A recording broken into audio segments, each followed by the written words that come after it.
आवाज आ रही है बेटा सबको?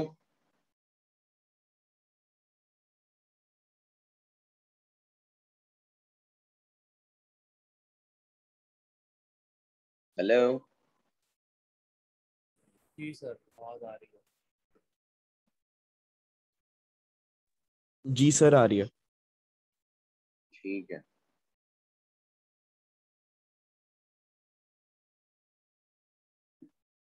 लास्ट टाइम हमने डिस्कस किया systematic error, random error, accuracy and precision. इसको अगर हम थोड़ा सा ब्रीफ करें तो फिर systematic error is the constant error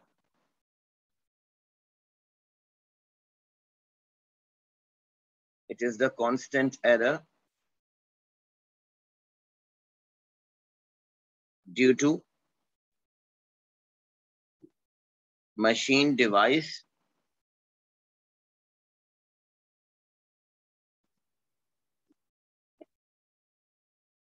this error is constant and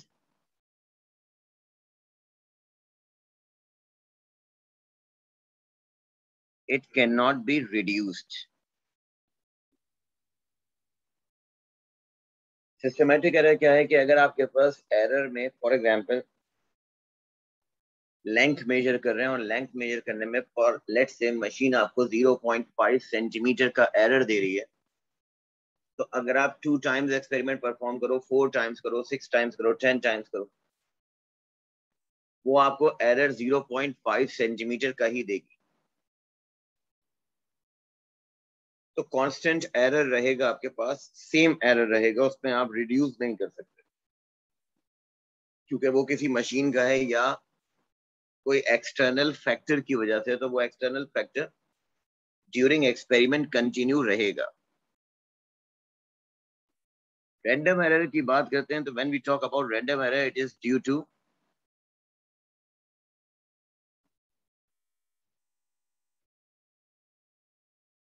human error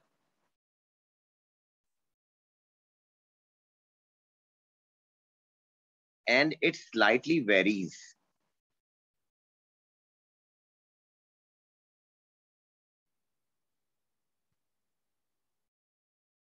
This error can be reduced by taking more number of readings. This error can be reduced.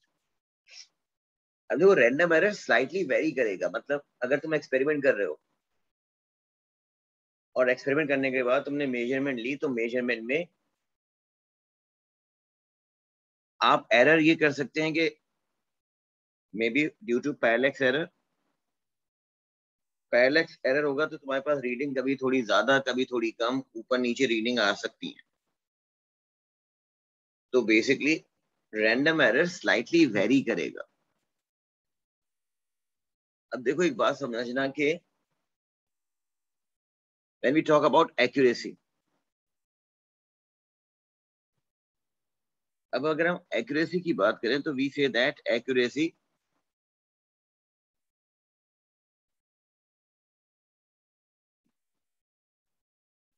error in which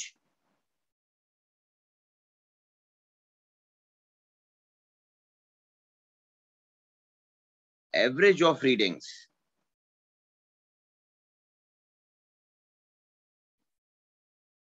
must be closer to actual,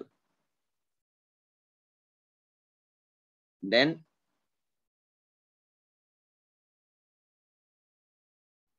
it is good accuracy.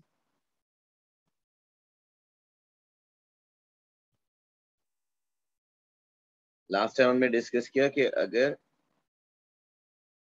Experiment में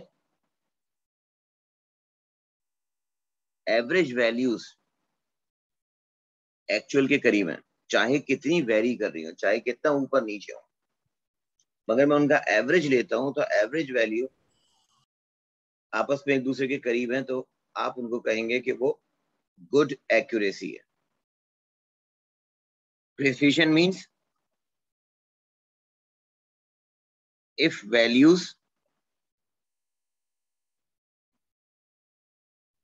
are closer to each other,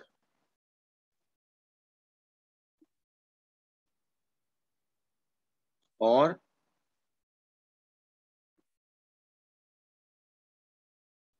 in a small range, then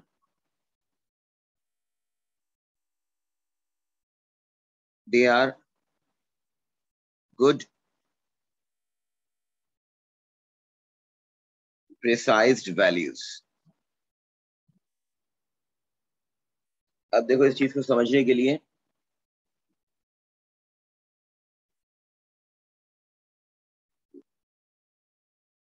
एक छोटा सा मैं graphical point आपको बताता हूं.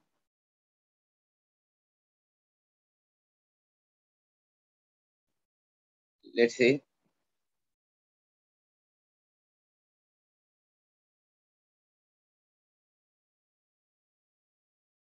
we have values on x-axis and y-axis.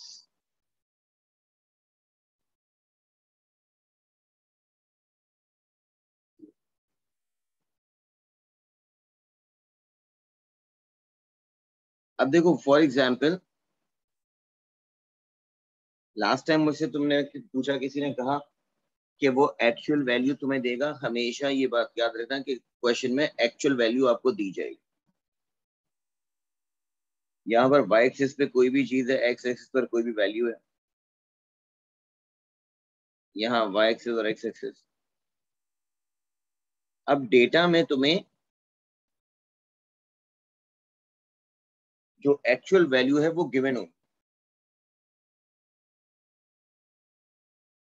Actual value given होने का मतलब ये कि फॉर एग्जांपल देखो, अगर मैं तुमसे कहूं कि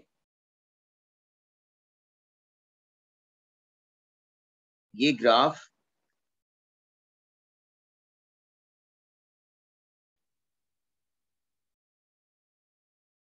शो कर रहा है एक्चुअल वैल्यू.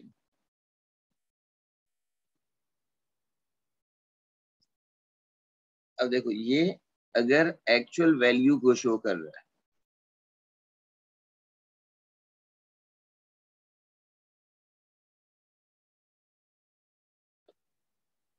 तो फिर इन 4 ग्राफ्स में डिफरेंट 4 सिचुएशंस हैं कि मैंने एक्सपेरिमेंट किया 4 टाइम्स.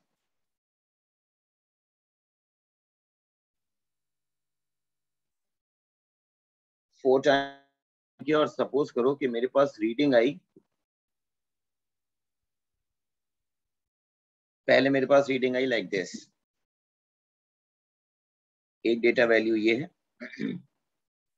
फिर दूसरी बार परफॉर्म किया एक्सपेरिमेंट तो एक डेटा वैल्यू मेरे पास ये है. फिर एक और बार एक्सपेरिमेंट परफॉर्म किया तो एक डेटा वैल्यू आपके पास ये है, एक ये है, फिर एक डेटा वैल्यू ये है, फिर एक डेटा वैल्यू ये है, एक डेटा वैल्यू ये है. ये डिफरेंट डेटा वैल्यूज हैं. एक्सपेरिमेंट आप परफॉर्म कर रहे हैं तो आपके पास ये 4 और 5 पॉइंट्स आए.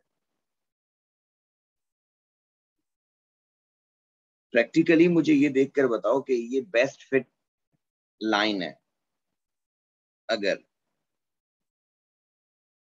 तो एक ये ट्रेंड है. बिल्कुल एग्जैक्टली जैसे मैथमेटिक्स में होता है. मैथ्स में अगर डिफरेंट पॉइंट्स होते हैं तो ये डिफरेंट पॉइंट्स हैं एक्सपेरिमेंट में निकले हैं. अब इनकी ट्रेंड लाइन जो होगी या इसकी बेस्ट फिट लाइन जो होगी वो अप्रोक्सीमेटली हमेशा पॉइंट्स के बीच में से जाती है.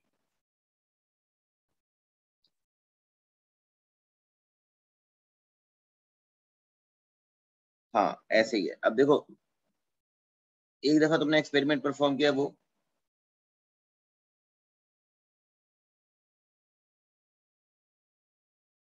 रीडिंग्स तुम्हारे पास ये आ रही हैं.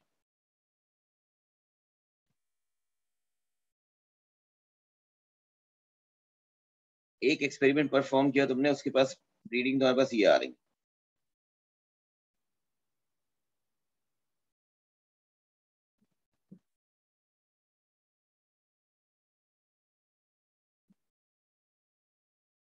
और एक एक्सपेरिमेंट परफॉर्म किया तुमने,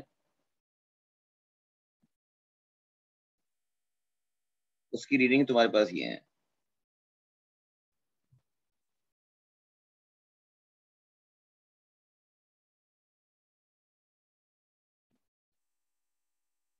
अब देखो एक बात समझो, इन 4 में फर्स्ट वाले में अगर इसकी बेस्ट फिट लाइन में बनाऊं तो इसका एवरेज लाइन भी तकरीबन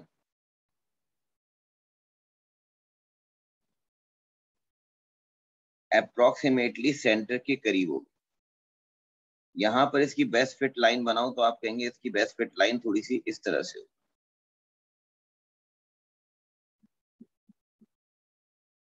इसकी बेस्ट फिट लाइन बनाऊं तो तकरीबन ऐसे होगी on average. Best fit line हमेशा पॉइंट्स के बीच में बनती है। इसकी बेस्ट फिट लाइन ये होगी।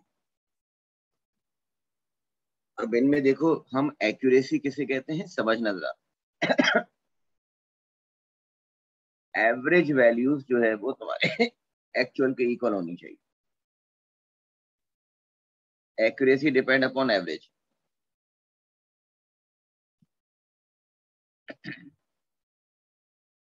Precision depends upon range. अब मुझे बताना है कि इसमें से good accuracy, bad accuracy, good precision, bad precision, number 1 क्या है मुझे बताएं जरा।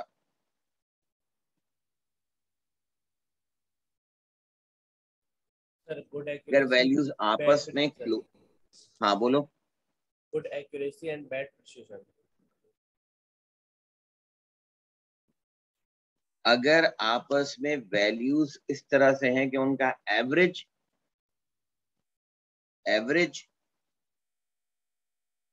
एक्चुअल के क्लोज हो तो इसको हम कहेंगे good accuracy.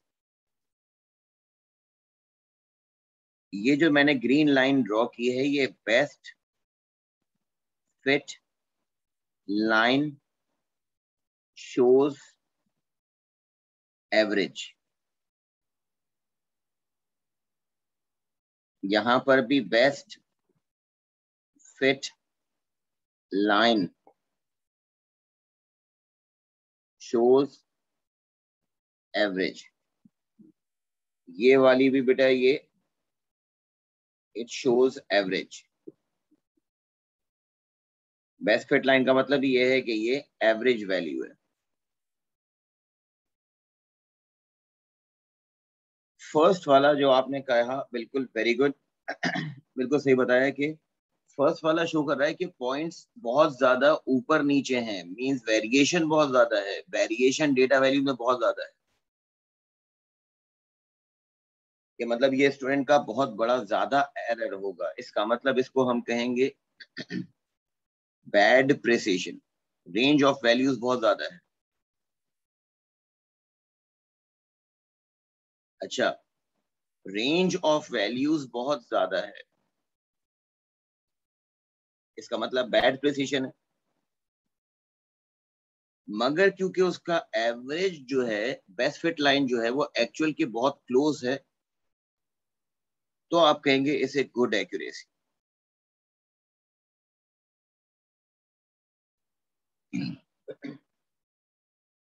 Bad precision, good accuracy. Point number 2 वाले में बताएं।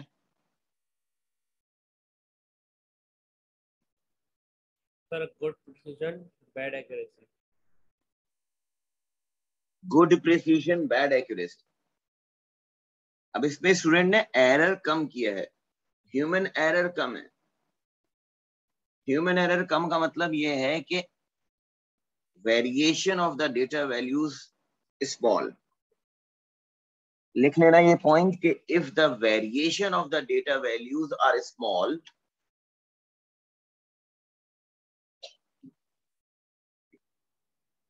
if the variation of data values is small,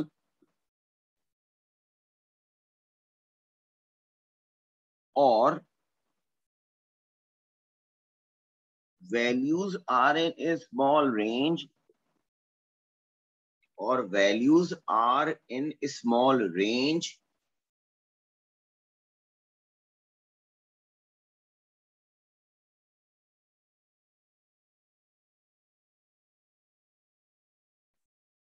comma, it represents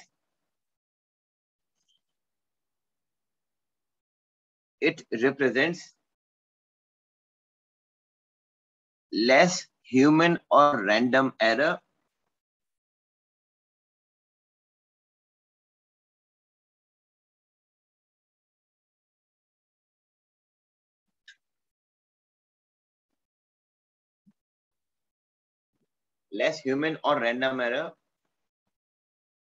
and good precise value.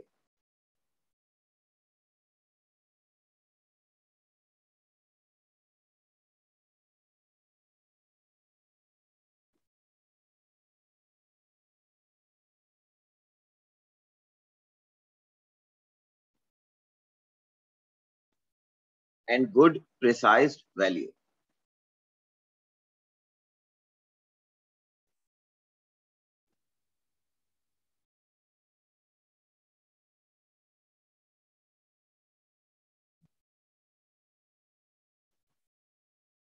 इसका मतलब क्या हुआ? इसका मतलब ये हुआ कि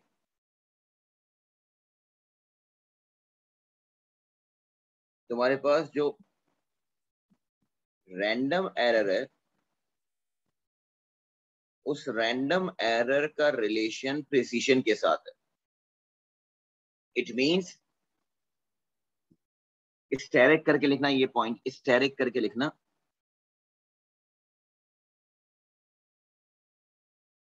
स्मॉल रैंडम एरर का मतलब तुमने एक्सपेरिमेंट परफॉर्म किया और तुमने कम एरर शो किया. तुम्हारी रीडिंग्स आपस में करीब करीब है, इसका मतलब है तुम अच्छी एक्सपेरिमेंट परफॉर्म कर रहे हो. तुम्हारा एरर कम है तो रीडिंग्स आपस में क्लोज होंगी. तो अगर लेस रैंडम एरर होगा तो इसका मतलब है गुड प्रिसीशन होगी. लिख लें, less random error means good precision.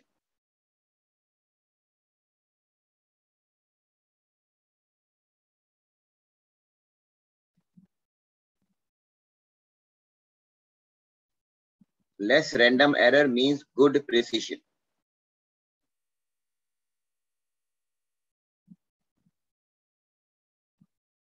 यहां पर देखो, स्टूडेंट ने जो एक्सपेरिमेंट परफॉर्म किया उसकी रेंज एरर की कम है,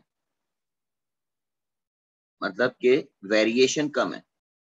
अगर वेरिएशन कम है तो इसका मतलब उसमें ह्यूमन एरर कम होगा, वैल्यूज आपस में क्लोज है.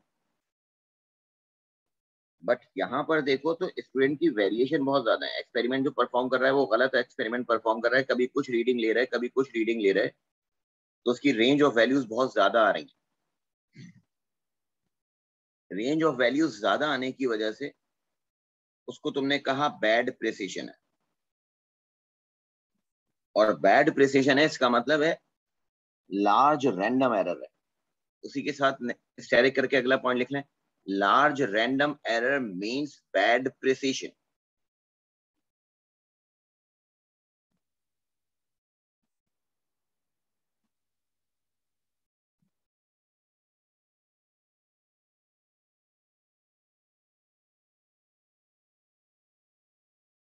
Large random error means bad precision.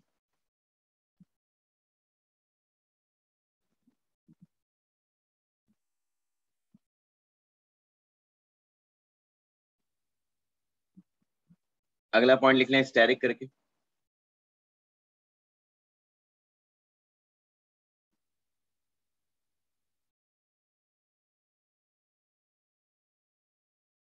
good accuracy means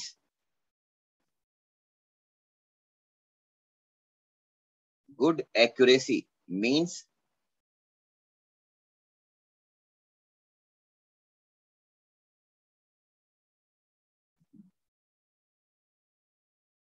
good accuracy means average values closer to each other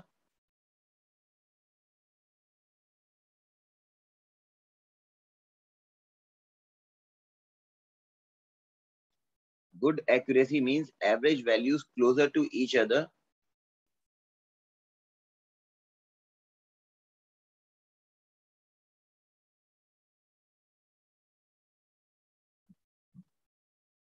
But bad accuracy means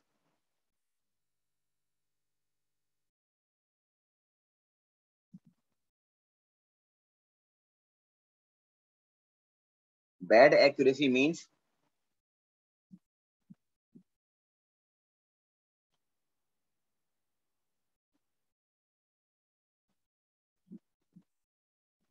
bad accuracy means average value away from actual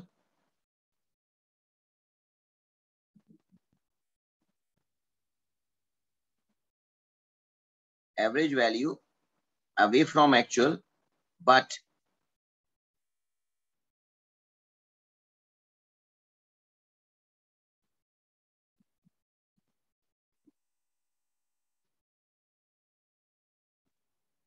error remain one side of the actual value. Means systematic error. Error remain one side of the actual value.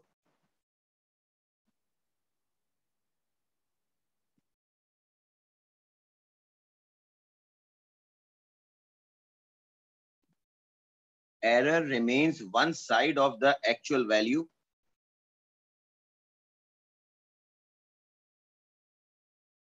due to systematic error.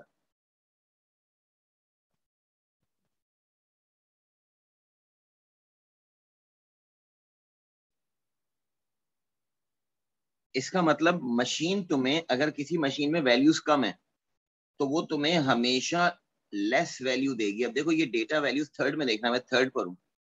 Third में data values तुम्हारे पास यहाँ पर है, यहाँ पर है, फिर यहाँ पर है, यहाँ पर है, ऊपर इतना ऊपर है, फिर ये नीचे है, फिर ये है, ये है. मगर इन सारी वैल्यूज को देखो तो ये एक्चुअल से तो सारी वैल्यूज एक ही तरफ है, नीचे हैं. इसका मतलब मशीन तुम्हें कम वैल्यू दे रही है. कोई भी डेटा वैल्यू ऊपर नहीं आ रही, ऊपर नहीं आ रही एक्चुअल से. इसका मतलब एक्चुअल से सारी डेटा वैल्यूज एक तरफ ही हैं और एक ही तरफ है. तो इसका मतलब ये सिस्टमैटिक एरर है. That is systematic error. Number 3 में ये सिस्टमैटिक एरर है कि एक ही तरफ वैल्यूज हैं. यहां पर भी ये सिस्टमैटिक एरर है. ये देखो ये सिस्टमैटिक एरर है. यहां पर भी ये सिस्टमैटिक एरर है. हर बार एक ही तरफ डेटा वैल्यूज निकल रही हैं एक्चुअल से.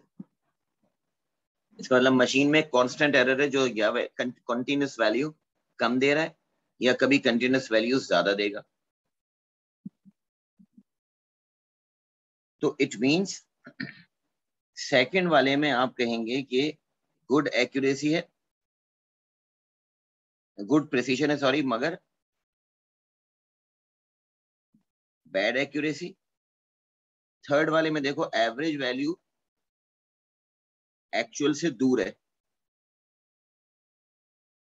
तो ये bad accuracy. Bad precision.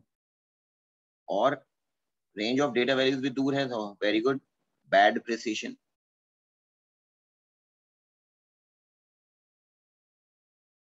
Number 4 वाले में देखो तो ये आप कहेंगे कि गुड एक्यूरेसी, एवरेज भी क्लोज है एक्चुअल से, और गुड प्रिसीजन. सारी वैल्यूज आपस में भी क्लोज है. अब मैं तुम्हें बताऊं इसमें एग्जामिनर और किस तरह से क्वेश्चन देता है. अब एक और ट्रेंड देखना. लेट्स से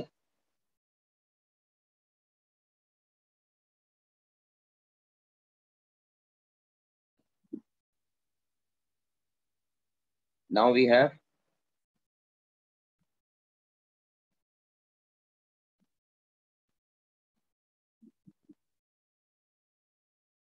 again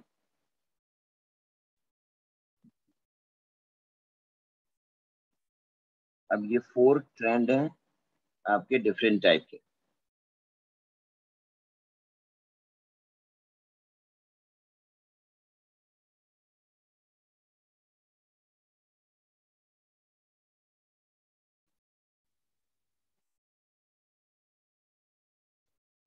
यहां पर लेट से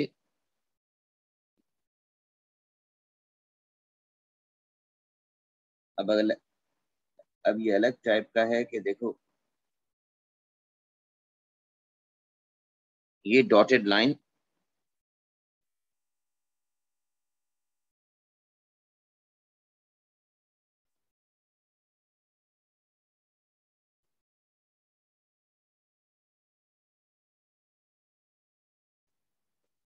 शो कर रही है for example actual value, that represent actual.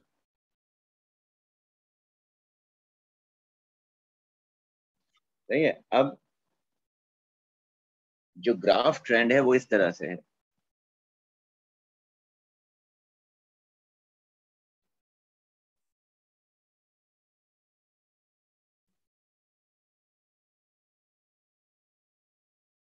ये बेटा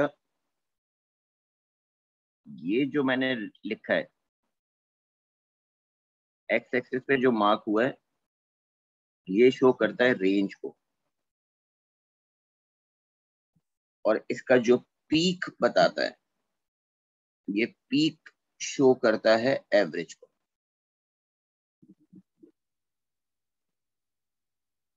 दूसरा ग्राफ ये है रेंज ऑफ वैल्यूज और पीक एवरेज को शो करेगा। यहां पर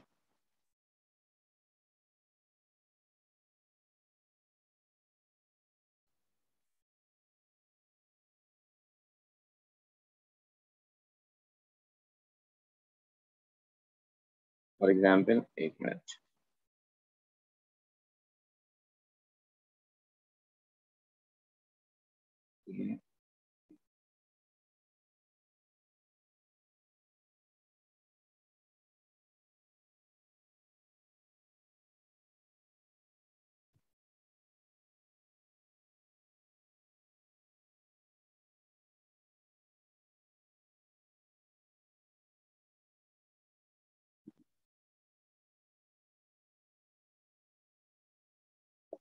अब बताओ जरा, एक्स एक्सिस तो हमें बता रहा है रेंज ऑफ वैल्यूज और पीक बताता है तुम्हें एवरेज।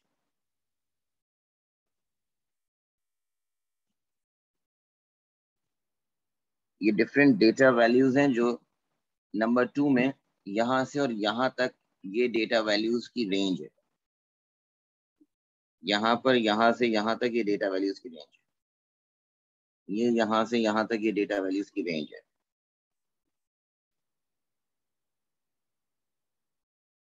या आपको क्वेश्चन में गिवन होगा कि डेटा इस तरह से वेरी कर रहा है और जो पीक है वो आपके पास एवरेज है। चारों मुझे लिख के बताएं, 1 2 3 4 लिख के बताएं एक्यूरेसी और प्रिसीशन के बारे में।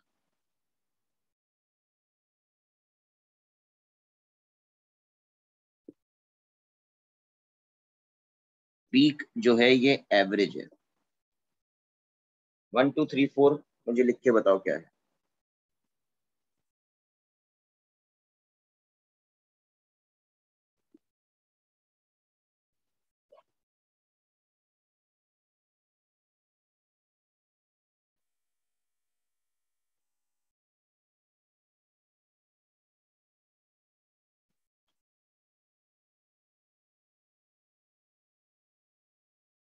शाबाश नंबर 1, तुमने कहा गुड। नंबर 1 में यू से क्योंकि रेंज कम है तो गुड प्रिसीशन है एंड बैड एक्यूरेसी। क्योंकि एवरेज ऑफ वैल्यू जो है वो एक्चुअल से दूर है। ये एक्चुअल का ग्राफ शो कर रहा है। सेकंड में बैड प्रिसिशन, गुड एक्यूरेसी।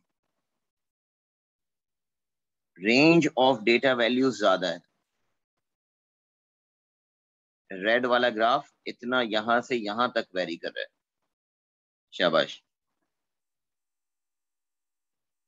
तो बैड प्रिसिशन है, मगर एवरेज जो है इसका वो क्लोज है। ये जो पीक शो करता है ये एवरेज है, और एवरेज एक्चुअल के करीब है, तो गुड एक्यूरेसी।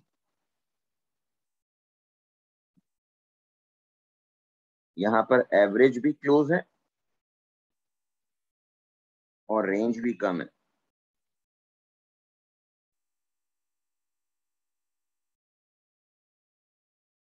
तो good precision and good accuracy.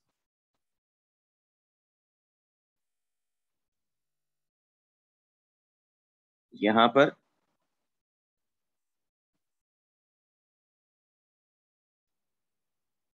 Bad precision, Bad accuracy. Bad accuracy.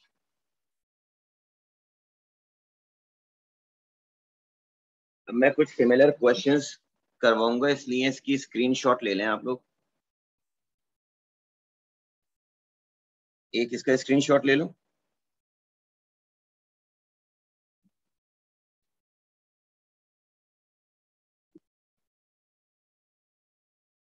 और एक ये स्क्रीनशॉट ले लो। ये स्क्रीनशॉट फिर अभी ग्रुप पे शेयर कर देना WhatsApp.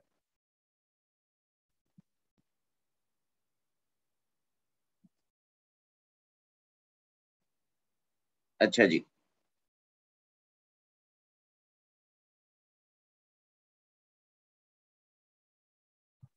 Now we have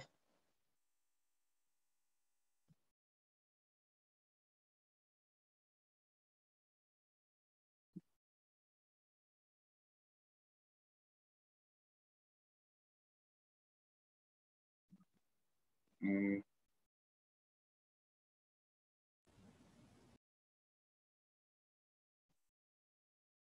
1 minute।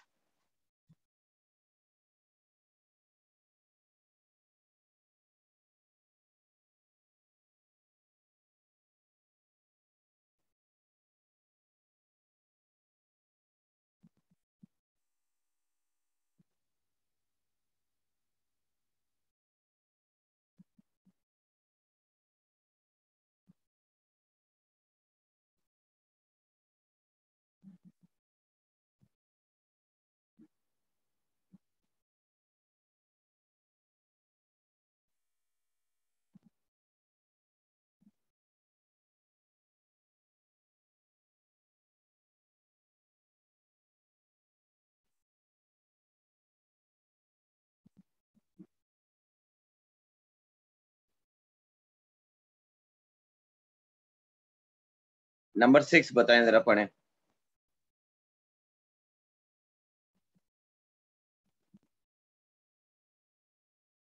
A quantity x is measured many times. Graph is plotted shows the number n times of a particular value of x is obtained.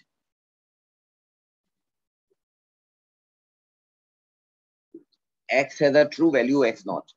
True का मतलब वही actual value. Actual value और true value is the same. Which graph could be obtained if the measurement has a large systematic error?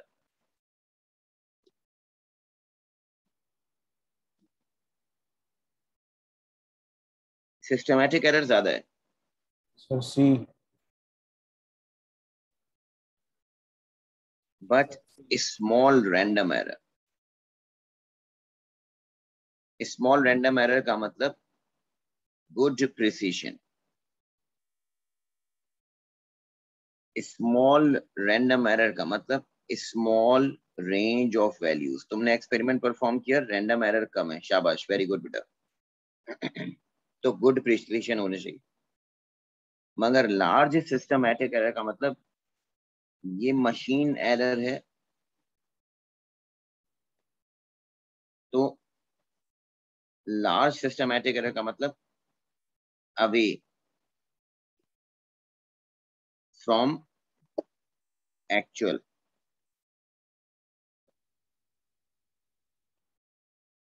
तो इसका मतलब आप कहेंगे कि एक्चुअल से ये दूर होना चाहिए मगर इसकी रेंज कम होनी चाहिए, और ये एक्चुअल है अगर, तो इस एक्चुअल से ये दूर होना चाहिए। तो very good, C is the answer. Clear है सबको ये? सही है भाई, क्लियर। अब सुने,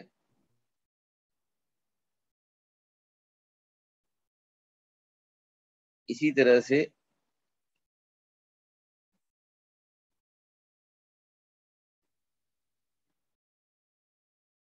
एक और इसका रिलेटेड क्वेश्चन है। ये सब देखो, ये जो डायग्राम्स, अभी ये सारे टॉपिक्स हमने इसी जनरल फिजिक्स में डिस्कस करने हैं, वेक्टर्स वगैरह सब यहीं पर ही कर पाऊंगा, मगर इंशाल्लाह मंडे से फिजिकल क्लास स्टार्ट हो जाएगी तो फिजिकल क्लासेस में करेंगे ये सब।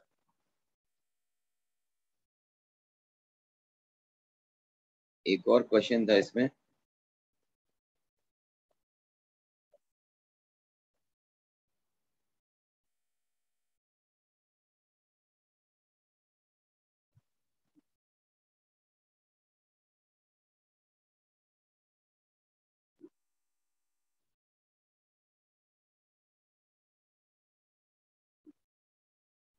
मैथ्स में लाइन की इक्वेशन जो है y is equal to M x होती है अगर ओरिजिन से स्टार्ट हो, और अगर ओरिजिन से स्टार्ट ना हो तो उसमें y इंटरसेप्ट आता है। Look at question number 6 again.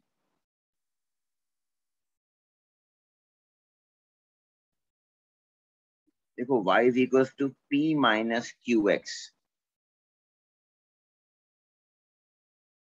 एक इक्वेशन है तुम्हारे पास मैथ्स में, मैं मैथ्स के बारे से तुम्हें ये बताऊं कि ये x एक्सिस और ये y एक्सिस, अगर ओरिजिन से स्ट्रेट लाइन होती है तो तुम इसको कहते हो y is equal to M x.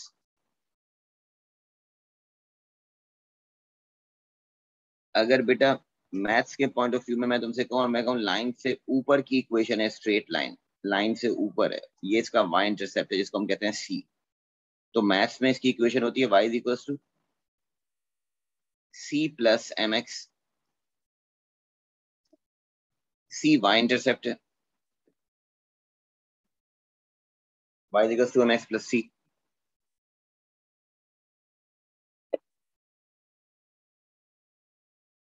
अगर मेरे पास इसी तरह से ऐसे हो वैल्यूज, ये माइनस सी आ गया, तो यहाँ पर इक्वेशन होती है y is equal to M X minus सी।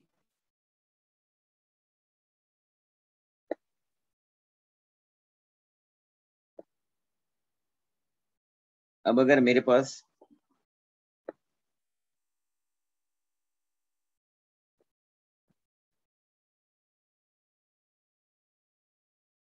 ये स्ट्रेट लाइन इस तरह से है, ओरिजिन से ऐसे जा रही है, तो ये होता है बेटा y is equal to minus m x.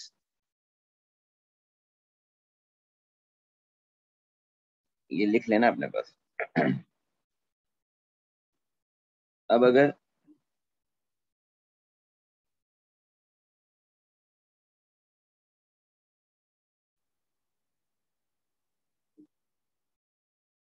इसी स्ट्रेट लाइन को मैं थोड़ा सा ऊपर से उठा दूं,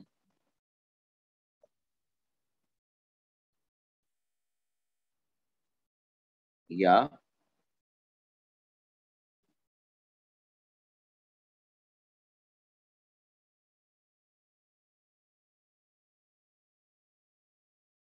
लाइन को अगर मैं स्ट्रेट इस तरह से ड्रॉ करूं, ये दोनों नेगेटिव ट्रेंड है,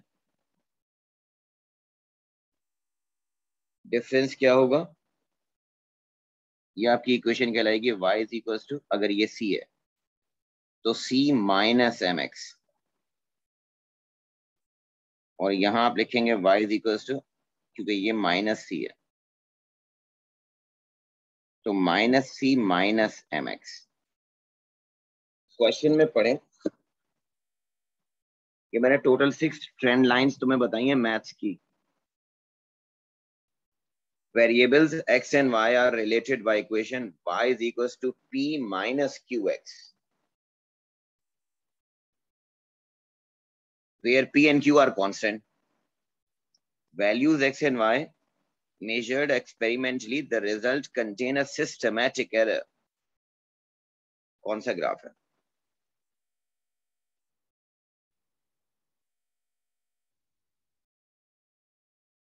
सिस्टमैटिक एरर का मतलब एक्चुअल से दूर है।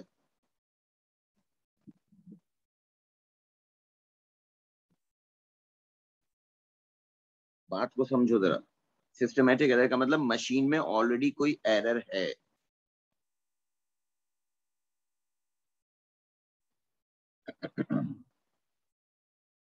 तो इसका मतलब इस डेटा में अगर मैं तुमसे कहूं कि x 0 है, फॉर एग्जाम्पल x 0, इस जगह पर x एक्सिस पर x 0 होगा।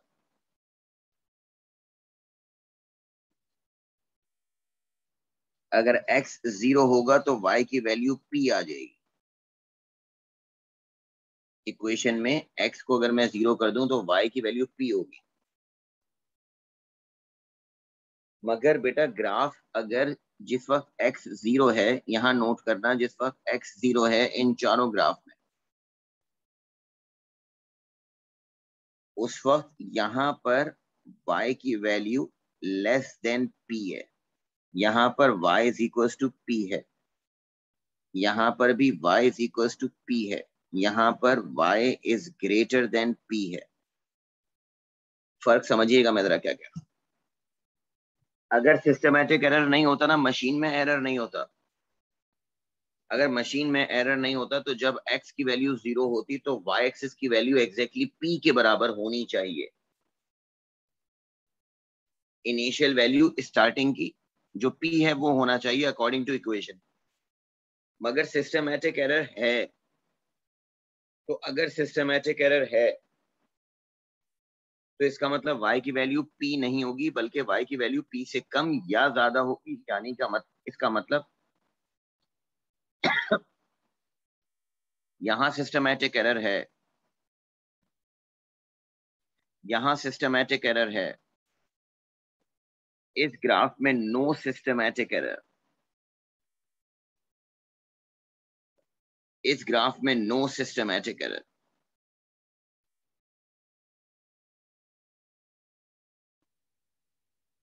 वोल्ट मीटर की वैल्यू बंद कर दो, वो 0 हो जाए तो सिस्टमैटिक एरर नहीं है। यहां पर भी वो कह रहा है अकॉर्डिंग टू इक्वेशन, जब x की वैल्यू इक्वेशन के हिसाब से देखो, इक्वेशन में अगर मैं x की वैल्यू को 0 रखता हूं तो y p आना चाहिए। इसका मतलब ग्राफ में भी जब x की वैल्यू 0 हो तो y एक्सिस पे वैल्यू p होनी चाहिए। तो वो p हो रही है b में और वो p हो रही है d में। इसका मतलब है सही है अकॉर्डिंग टू इक्वेशन, ग्राफ भी ठीक है। ग्राफ इक्वेशन के हिसाब से अगर ठीक है तो वो बी और डी में ठीक है। मगर ग्राफ इक्वेशन के हिसाब से ए में भी गलत है और सी में भी गलत है। तो अगर सिस्टमैटिक एरर है तो जो वैल्यू इक्वेशन में x को 0 रखने से y p होना चाहिए, तो इसका मतलब a और c में नहीं हो रहा।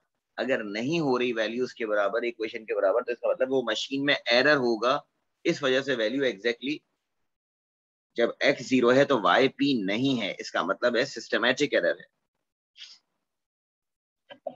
और सेकेंडली ये जो ग्राफ का ट्रेंड है y is equal to p minus q x, वो तुम्हारा ये वाला ट्रेंड है y is equal to c minus m x वाला। तो ये शो करता है कि ग्राफ तुम्हारे पास स्ट्रेट लाइन होनी चाहिए, ग्राफ स्ट्रेट लाइन होनी चाहिए। इसलिए इसमें c नहीं होगा क्योंकि c में कर्व बन रहा है। तो इट मींस आपका आंसर इसमें a होगा। एक ही ट्रेंड लाइन आपको ये बता रही है कि सिस्टमैटिक एरर में डेटा वैल्यूज या तो सारी की सारी राइट पर हो, सारी डेटा वैल्यू एक्चुअल से राइट पर हो, एक्चुअल से लेफ्ट पर हो, या फिर जब मैं सारी वैल्यूज को जीरो कर दूं तो डेटा वैल्यू अपने इनिशियल पोजीशन पे ना जाए।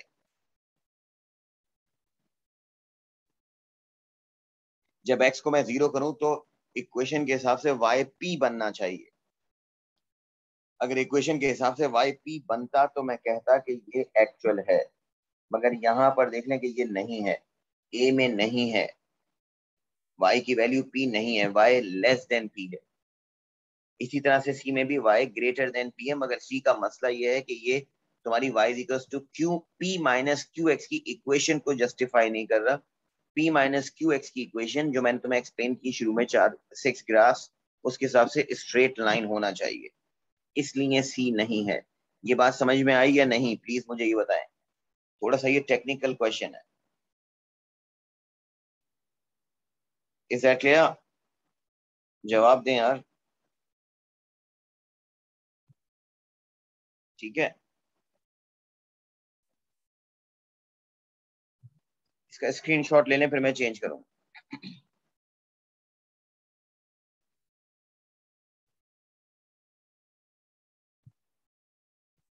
नाउ अब देखो, कुछ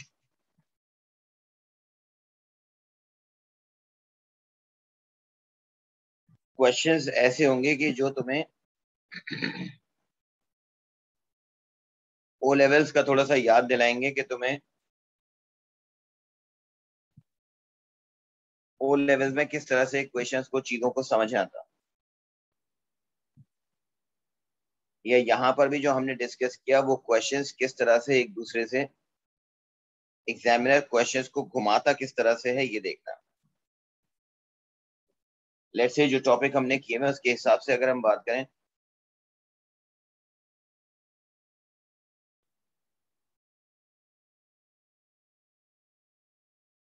क्वेश्चन नंबर 3 में देखें। बाकी तो वेक्टर्स वगैरह ये आसान है बहुत। नंबर 1 जो है, नंबर 1 में देखो तो बेस यूनिट किस किस के हैं वो पूछ रहा है तुमसे। एम्पेयर बेस यूनिट है मगर डिग्री नहीं है, सेल्सियस नहीं है। एम्पेयर और केल्विन है। एम्पेयर और केल्विन ये बेस यूनिट्स। कूलम इसमें नहीं है, सेल्सियस भी नहीं है। यहाँ कूलम नहीं है, केल्विन है। 3 पे आ जाए। Which formula could be correct for the speed?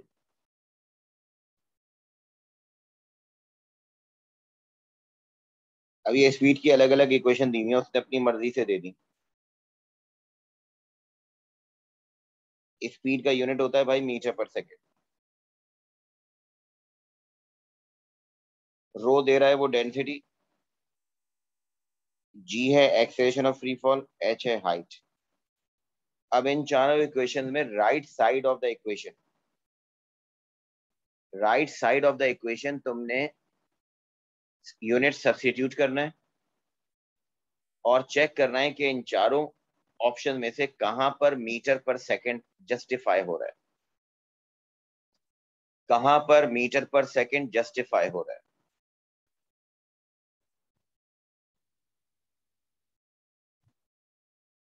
मैं तुम्हारे साथ अगर करके देखूं तो मैं कहूंगा देखो ऑप्शन ए में अंडर रूट ऐसे ही लगा रहने दो पहले। जी में मीटर पर second square multiply by meter. G का यूनिट मीटर पर सेकंड स्क्वायर होता है, सर एच का बी लग यूनिट मीटर होता है। हाँ बेटा, बी लग रहा है सर। डेंसिटी का यूनिट मास अपॉन वॉल्यूम, तो किलोग्राम पर मीटर क्यूब हो जाएगा डेंसिटी का यूनिट। अंडर रूट का मतलब क्या होता है, स्क्वायर रूट का मतलब क्या होता है? पावर कितनी? Half. Square root means power half. तो भाई जी का मतलब मीटर पर सेकंड स्क्वायर, वेवलेंथ या हाइट का मतलब, दोनों का मतलब मीटर होता है, यूनिट। तो ए में देखो ये हो गया एम स्क्वायर और ये बन गया s-2 और इसकी पावर हो गई हाफ। तो हाफ जब दोनों पर अप्लाई होगा बेटा तो एम स्क्वायर का पावर भी हाफ होगा, s-2 की पावर भी हाफ होगी। तो ये 2 से ये 2 कैंसिल तो बच गया मीटर, और -2 से -1/2 से -2 कैंसिल तो ये बन गया -1। ए होगा ना मीटर पर सेकंड।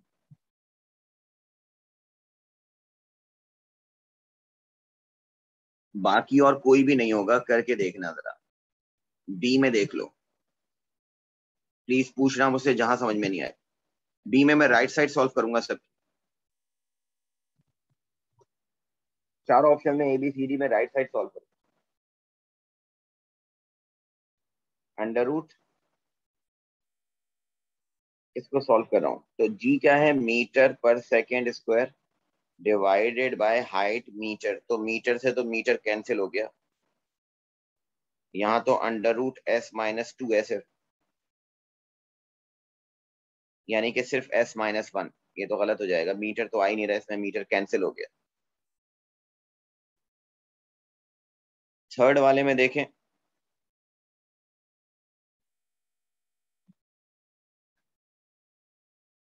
रो का मतलब डेंसिटी, डेंसिटी का यूनिट मैंने लिखा है ऊपर किलोग्राम अपॉन मीटर क्यूब। जी का मतलब मीटर पर सेकंड स्क्वायर और एच का मतलब फिर दोबारा मीटर। अब मसला ये है कि यहाँ तो किलोग्राम आ गया, किलोग्राम को कैंसिल करने के लिए डिनोमिनेटर में तो किलोग्राम है ही नहीं, तो सी तो हो ही नहीं सकता, किलोग्राम को कैसे खत्म करोगे, मीटर पर सेकंड में किलोग्राम थोड़ी होता है।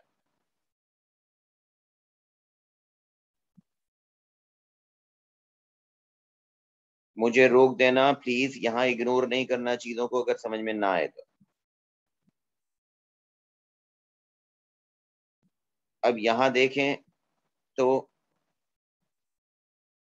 अंडर रूट जी का मतलब मीटर पर सेकंड स्क्वायर, मगर प्रॉब्लम वो ये कि डिनोमिनेटर में डेंसिटी आ गई, और डेंसिटी का मतलब किलोग्राम पर मीटर क्यूब। तो इशू वही है कि किलोग्राम को कैसे खत्म करोगे, किलोग्राम थोड़ी खत्म होगा जब तक ऑपोजिट न्यूमरेटर में किलोग्राम ना हो, कैंसिल ही नहीं होगा। तो किलोग्राम मौजूद रहेगा तो मीटर पर सेकंड नहीं बनेगा, मुझे मीटर पर सेकंड चाहिए। और चेक कर लो वो मीटर पर सेकंड अगर सिर्फ ए में बन रहा है। ये बात समझ में आ गई सबको, क्लियर है? Yes sir. नेक्स्ट,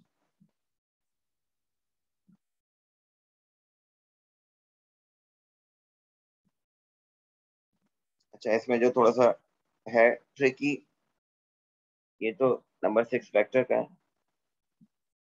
4 बताएं सबसे ऊपर, आसान है चलो। क्वांटिटी पूछे,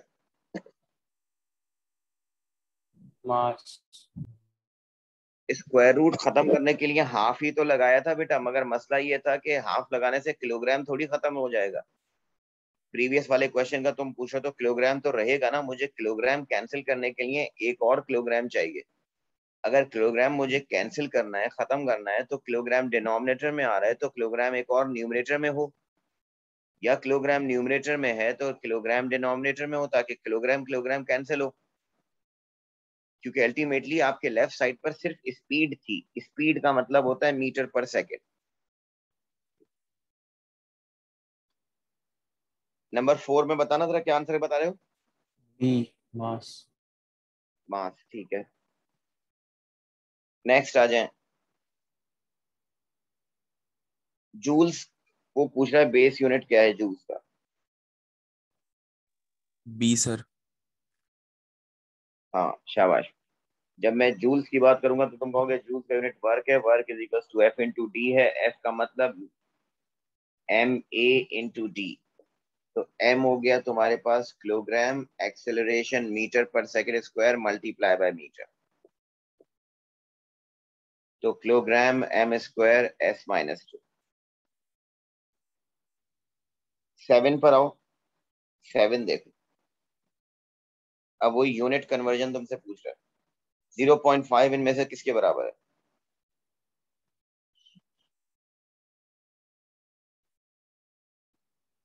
स्मॉल m का मतलब होता है मिली, मिली का मतलब 1000 से डिवाइड। कैपिटल M होता है मेगा, मेगा का मतलब 10⁻⁶ से multiply. Sir C answer. C का मतलब 500, मिली का मतलब 1000 से डिवाइड। शाबाश। तो 500 को जब 1000 से डिवाइड करोगे तो वो आंसर आएगा 0.5।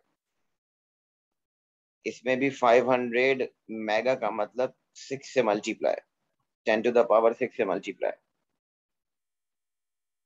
तो यहाँ उसने तुमसे ये पूछा था, तो सी इज द आंसर। 0.5 किसके बराबर? आ जाए अब 8 में। अच्छा, मोमेंटम आपके पास अगला टॉपिक है। मोमेंटम,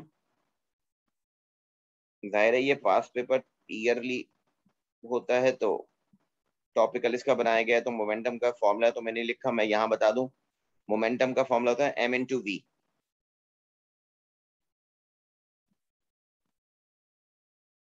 मास और v का मतलब स्पीड या velocity. Momentum is the product of mass and velocity. अब तुम्हें सिर्फ p² अपॉन m का यूनिट नहीं निकालना, बल्कि इन चारों यूनिट्स का भी पता होना चाहिए।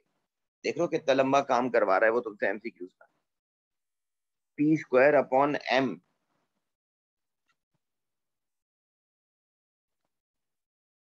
का यूनिट बताना है, और साथ में इसका भी यूनिट बताना है। चारों का यूनिट पता होना चाहिए। करें जरा, 1 मिनट दे रहा हूँ।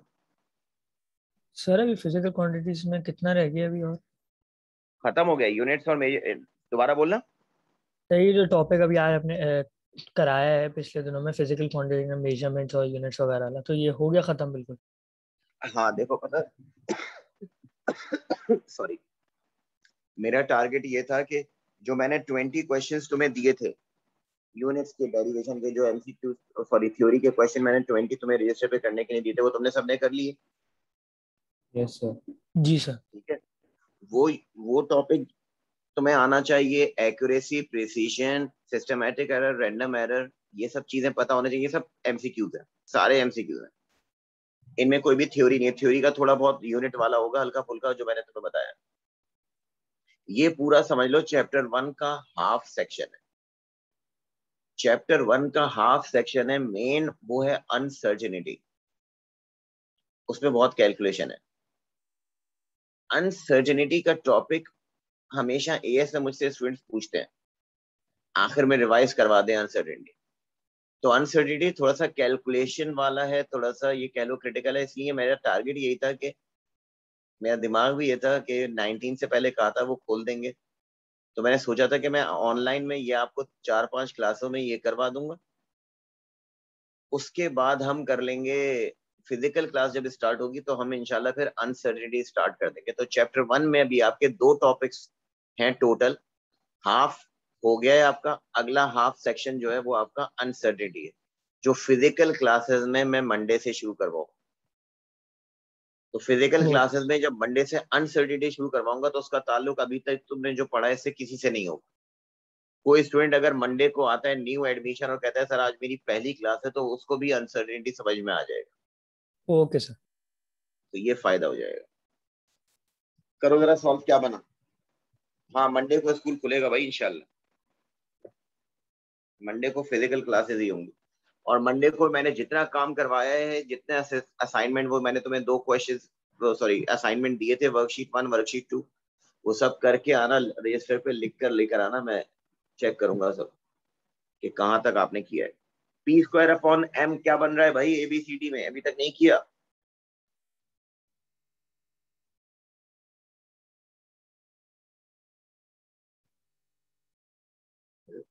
गायब हो जाते हो यार।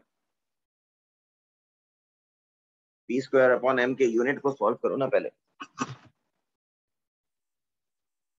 पी स्क्वायर का मतलब मैंने तुम्हें बताया मास इनटू वेलोसिटी का square, m square upon v square upon m. तो एक एम से तो ये स्क्वायर कैंसिल, बच गया मास इनटू वेलोसिटी का स्क्वायर। मास इनटू वेलोसिटी का स्क्वायर मतलब किलोग्राम, और वेलोसिटी का मतलब होता है मीटर पर सेकंड का स्क्वायर। तो ये आ गया kilogram m square s minus two. अभी तुमने ऊपर बताया मुझे kilogram m square s minus two, अब तो ये याद कर लो किसके बराबर है, एनर्जी या जूल्स के। Very good, A is the answer. Kilogram metre square पर सेकंड स्क्वायर जो है वो जूल्स का यूनिट निकलेगा, और जूल्स जो है वो बेसिकली एनर्जी का यूनिट है इन चारों में से, एनर्जी या वर्क डन।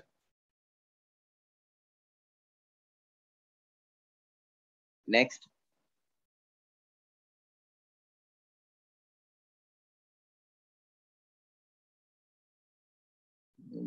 अब तुम कर सकते हो यार ये। 12 वाला बताना, बाकी तो आसान है, ऊपर वाले वेक्टर्स को छोड़ दें। 12 बताएं।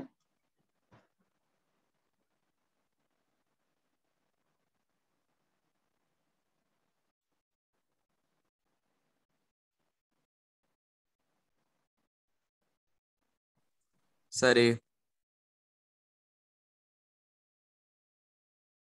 सही है।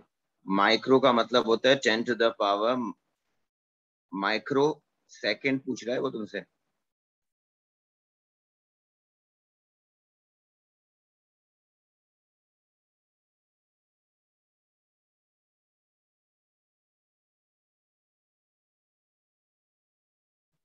तो बताएं ए क्यों होगा।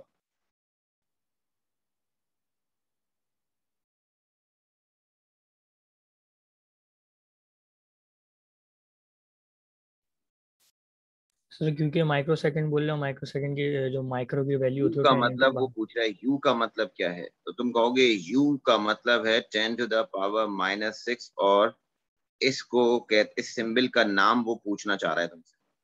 तो एक्चुअली इस सिंबल का नाम है माइक्रो, और माइक्रो का मतलब है 10 टू द पावर माइनस 6।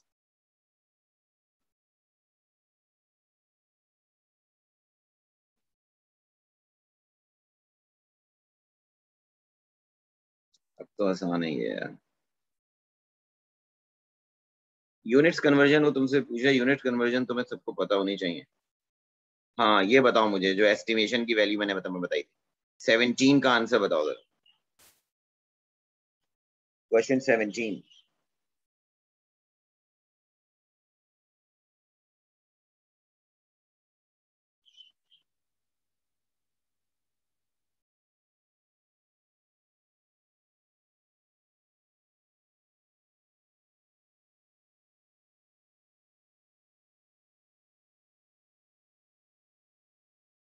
देखो average kinetic energy half m v square होता है। वी का मतलब स्पीड, स्पीड का मतलब डिस्टेंस ओवर टाइम, डिस्टेंस का मतलब 100 मीटर डिवाइड बाय।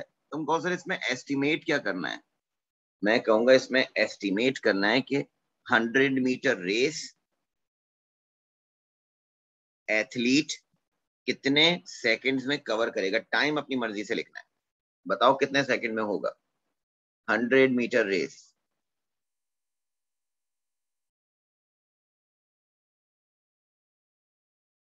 टाइम क्या होगा अंदाजन।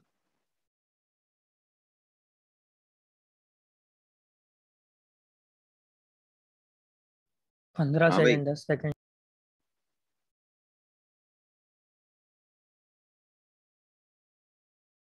8 सेकंड तो बहुत कम हो जाएंगे। 8 सेकंड तो बेटा बहुत ही कम हो गए। सर 100 सेकंड कर लीजिए। 100 सेकंड तो बहुत ज्यादा हो गए। तो सर वो बहुत कम है, बहुत ज्यादा है, तो फिर क्या होगा। 100 मीटर इमेजिन करो ना, 100 मीटर कितना होगा अंदाजा लगाओ तुम, कि तुम्हारी एक गली का डिस्टेंस, एक छोटी गली का डिस्टेंस जिसमें 10-12 घर हो, अगर 12-14 घर हैं और 1 1.5 मिनट। 100 मीटर, तो तकरीबन जो है वो around 12 to 15 second. 15 second, 18 second, 20 second, सब सही है। 15, 18, 20 कुछ भी कर दो। 12 भी रख सकते हो, 15 भी रख सकते हो, 18 भी रख सकते हो, 20 भी रख सकते हो। 6 या 5 सेकेंड से तुम कंफ्यूज हो जाओगे आंसर। 100 को 15 से डिवाइड करना जरा। 6.6. कितना? 6. 6.6। अब रखो जरा फॉर्मूले में 6.6 का स्क्वायर मल्टीप्लाई बाय मास है 80 और डिवाइडेड बाय 2।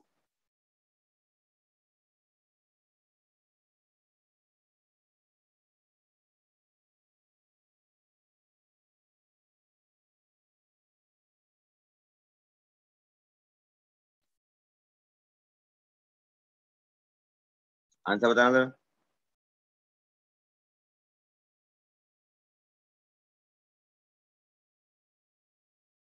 कैलकुलेटर नहीं था? 1742.4. 17.4 42.4. सही है। तकरीबन 1700 1800 joules, 1700 joule, 1750 joule approximate, 740 calorie. अब मुझे ये बताएं, ये 740 जूल्स जो है, इन चारों में से जाहिर है एग्जैक्ट थोड़ी होगा, इनमें से कंपैरेटिवली किसके करीब होगा? एक है। यहाँ नहीं नहीं, 400 बी जूल्स बी बी। लिखा है, यहाँ 4000 जूल्स लिखा है, यहाँ 40,000 और यहाँ पर तो बहुत ज्यादा है। सर 4000. देखो, ये नहीं हो सकता, 4000 होगा। अब अगर तुम टाइम को बहुत कम ले लेते ना, तो ये डिस्टेंस वैल्यू और भी कम आ जाती, तो फिर तुम्हारा गलत हो जाता। 400 किसी का निकल आता, वो गलत हो जाएगा। तो 15 सेकेंड या 18 सेकेंड या 20 सेकेंड, इस तरह से आप रखेंगे तो आंसर 2000, 2500 इस तरह से आएगा। तो 2000, 2500, चलो 4000 से हाफ तो है, मगर ये तो तुम्हारे पास 40,000 आ रहा है और ये 400,000 आ रहा है, ये तो बहुत दूर है। इस तरह से वो आपसे अप्रोक्सीमेट वैल्यूज पूछता है। अच्छा, ये हो गया। अब मुझे ये बताओ कि हाँ,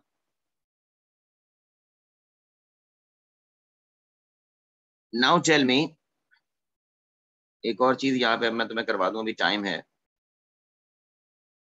कि एक चीज और आपसे पूछी जाती है। वेक्टर्स तो मैं खैर डिटेल में डिस्कस करूंगा आपके साथ, मगर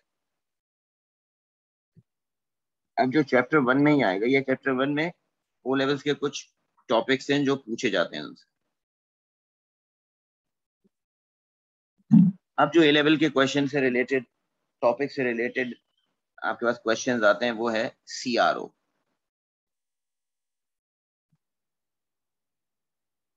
कैथोड रे ऑसिलोस्कोप।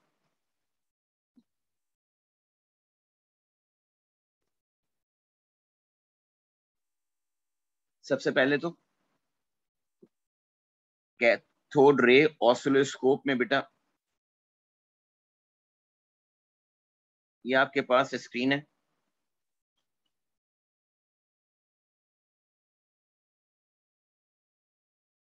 इस स्क्रीन पे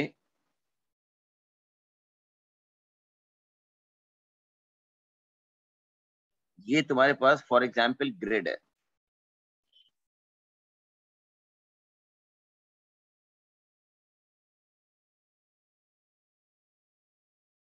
एंड ऑन दिस ग्रिड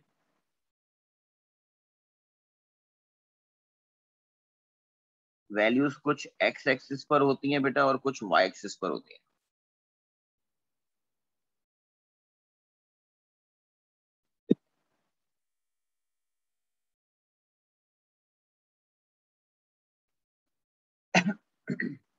जो वैल्यूज एक्स एक्सिस पे होती हैं,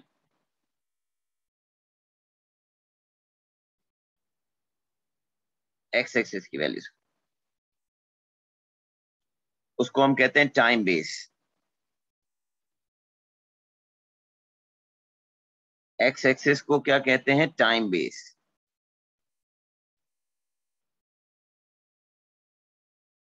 और टाइम बेस होता है मिली सेकेंड या माइक्रो सेकेंड या सेकेंड्स पर सेंटीमीटर। एक बॉक्स की वैल्यू का मतलब है 1 सेंटीमीटर।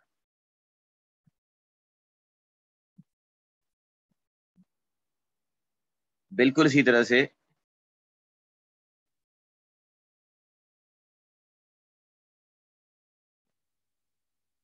ये जो तुम्हारे पास वाई एक्सिस है वर्टिकल, इसको हम कहते हैं वाई गेन। और वाई गेन में जो आता है वो आता है वोल्ट्स पर सेंटीमीटर। इसकी वैल्यू 1 सेंटीमीटर होती है।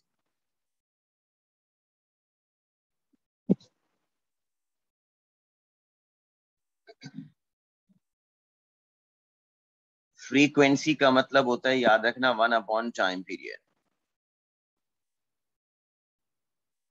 टाइम पीरियड क्या है? Time for 1 wave.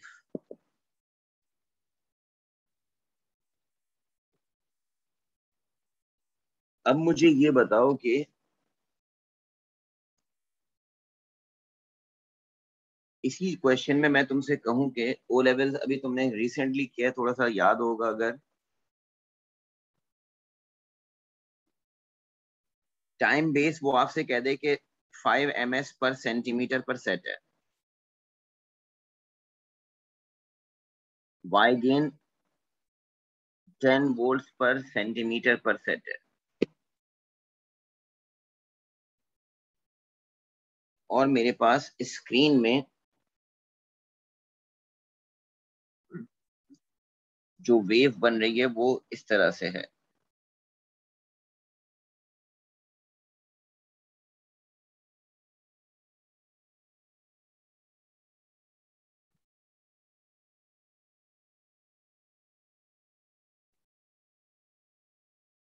Let's say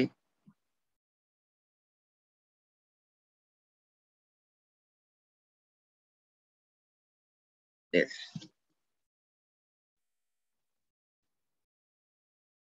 अब वो आपसे कह रहा है कि मुझे फ्रीक्वेंसी बताओ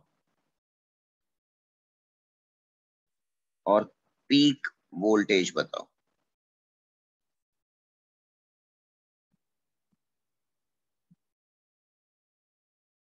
अगर किसी ने वो लेवल में स्किप कर दिया है तो मैं यहां पर उसे दोबारा समझा दूंगा। पीक वोल्टेज बताओ और फ्रीक्वेंसी बताओ। पीक वोल्टेज किसे कहते हैं भाई? याद रखना, पीक वोल्टेज कहते हैं बेटा हाफ, टोटल हाइट नहीं। Peak voltage half of the total height of wave.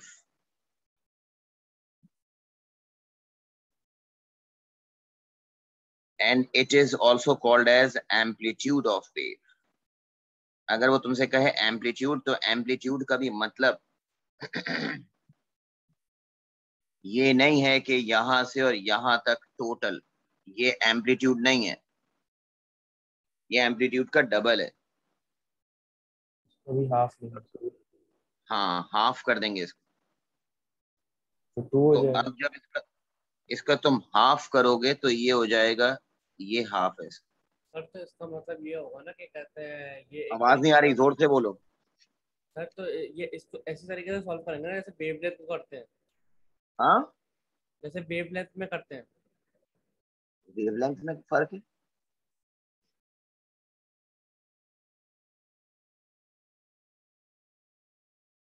क्या कह रहे हो तुम? वेवलेंथ में फर्क है? वेवलेंथ का मतलब क्या है? अब बोल के गायब हो गए यार। सर इसमें उसको मल्टीप्लाई करते हैं ना एम्पलीट्यूड को।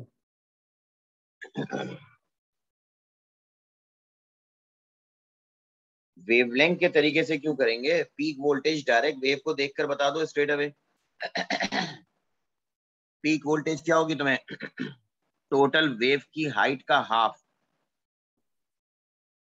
तो टोटल वेव की हाइट का हाफ है बेटा, ये टोटल हाइट है। नहीं भाई क्या हो गया, ये बॉक्सेस कितने हैं? 1 2 3 4 की टोटल हाइट है, तो ये है तुम्हारे पास हाफ।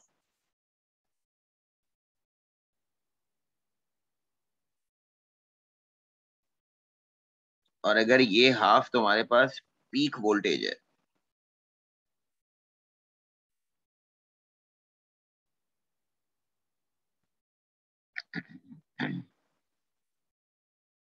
ये हाफ पीक वोल्टेज है बेटा,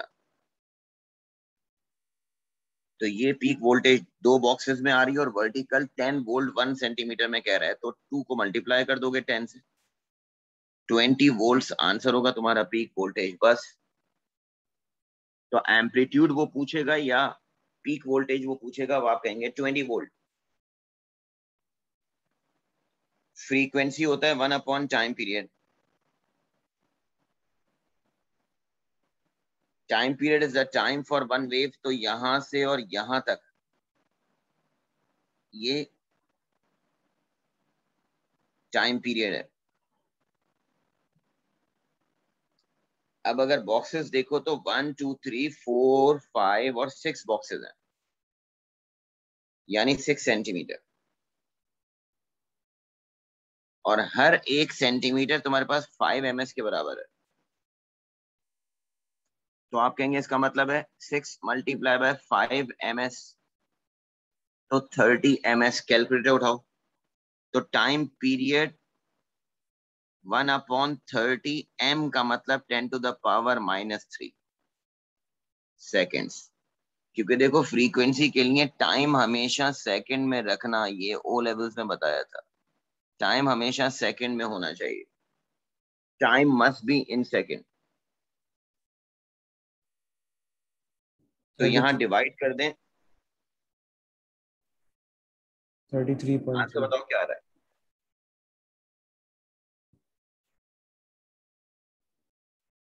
33.3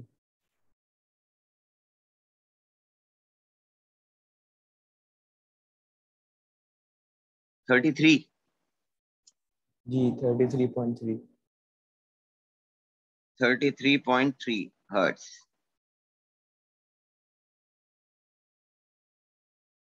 अच्छा बेटा, अब एक बात समझें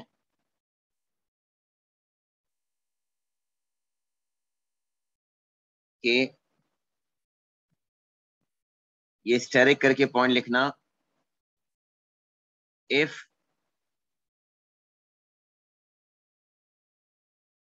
y gain is increased,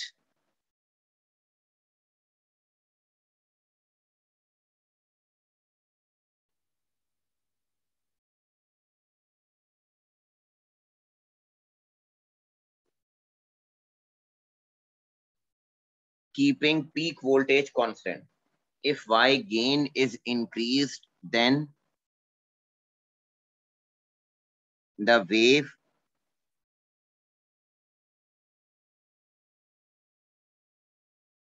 compress vertically,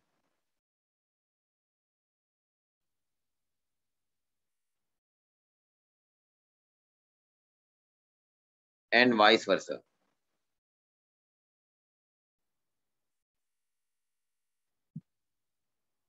क्या मतलब? मतलब ये कि मैं तुमसे कहता कि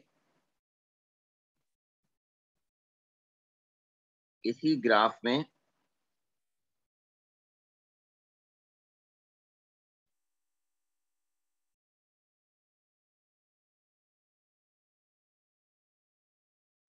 जो ऊपर तुमने ग्राफ ड्रॉ किया है,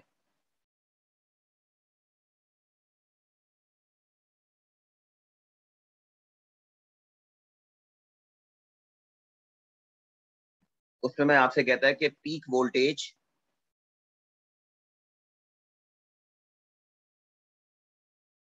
वोल्टेज मेरे पास 20 वोल्ट ही है। जैसे यहां पर 20 वोल्ट, ऐसे ही पीक वोल्टेज 20 वोल्ट ही है, मगर वाई गेन भी 20 वोल्ट पर सेंटीमीटर है।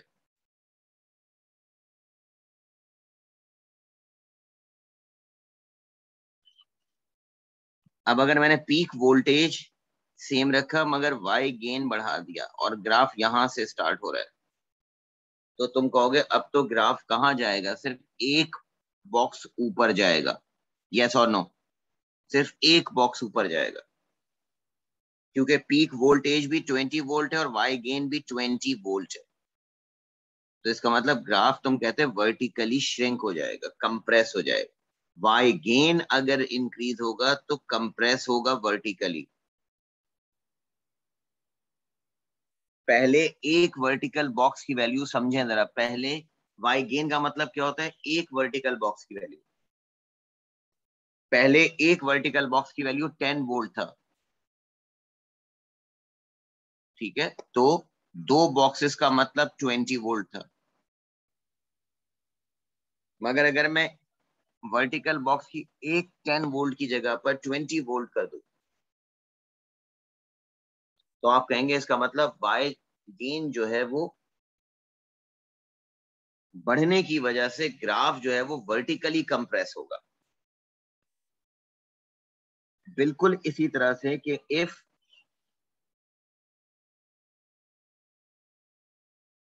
Time base is increased,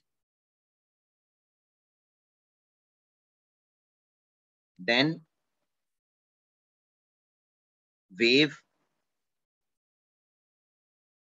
compress horizontally,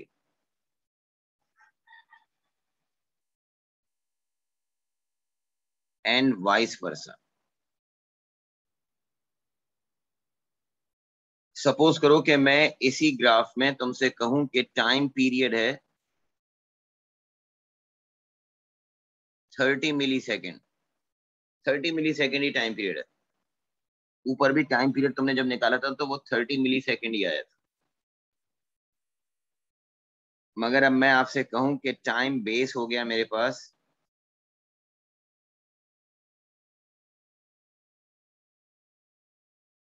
10 ms पर सेंटीमीटर,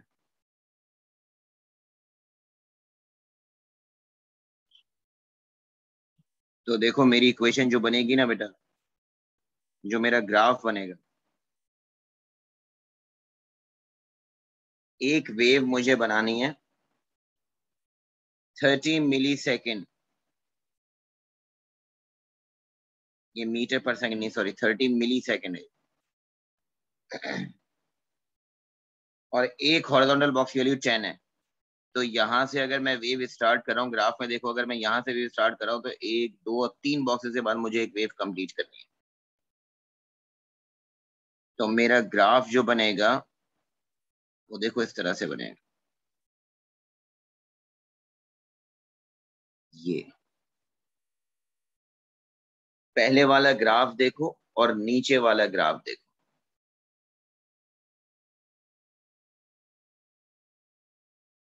पहले वाले ग्राफ में ये वेव तुम्हारी यहां तक कंप्लीट हो रही थी। अब वेव सिर्फ एक बॉक्स ऊपर जा रही है और एक बॉक्स नीचे जा रही है। इसका मतलब इसका जो पीक वोल्टेज है वो एक बॉक्स ऊपर है, और एक बॉक्स का 20 वोल्ट पर सेंटीमीटर वैल्यू है। एक बॉक्स की वैल्यू 20 वोल्ट है, तो पीक वोल्टेज भी 20 वोल्ट है। और वेव तुम्हारी पूरी यहां पर कंप्लीट हो रही है, एक वेव यहां पर कंप्लीट हो रही है। तो जो सर वेव ये यहां पर, हाँ बोलो। सर ये किस वजह से हो रहा है कि हमने हॉरिजॉन्टली इसको टाइम बेस डिक्रीज को किया है? चेंज किया है और वाई गेन को चेंज किया है। ऊपर वाले क्वेश्चन से कंपेयर कर। वाई से वर्टिकल चेंज हुआ और एक्स से हॉरिजॉन्टल, मतलब टाइम बेस। हाँ, टाइम बेस से हॉरिजॉन्टल चेंज हुआ, बिल्कुल ऐसे ही। सर ये ये पॉइंट को, प्लेट्स की वजह से होता है ना, वो जो एक्स और वाई प्लेट्स हाँ होती हैं। हाँ हाँ, अब एक्स और वाई प्लेट का तुमसे एग्जाम में नहीं पूछेगा, तुमसे स्ट्रैंड लाइन का पूछेगा। एक्स वाई प्लेट जो है वो बिल्कुल इसी ऐसे हो रहा है, बट वो एक्स वाई प्लेट एएस में नहीं है। तुम्हें एएस में ये दो पॉइंट्स याद रखने हैं और फ्रीक्वेंसी से टाइम पीरियड कैलकुलेट करना याद रखना। ओके। जैसे कि मैं तुमसे कहूं कि आपके पास ये एक वेव है, चलो ऐसे बताओ मुझे। Let's say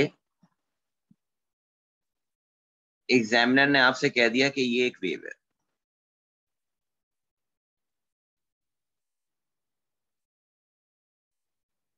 what changes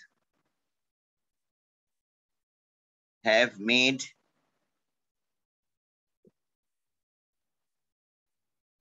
in y gain and time base so that the above wave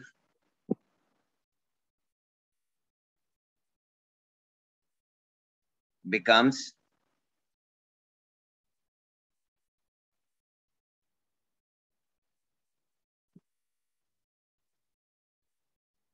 like this. Sir y gain increase हुआ. वर्टिकली वेव स्ट्रेच हुई है, कंप्रेस हुई है? वर्टिकली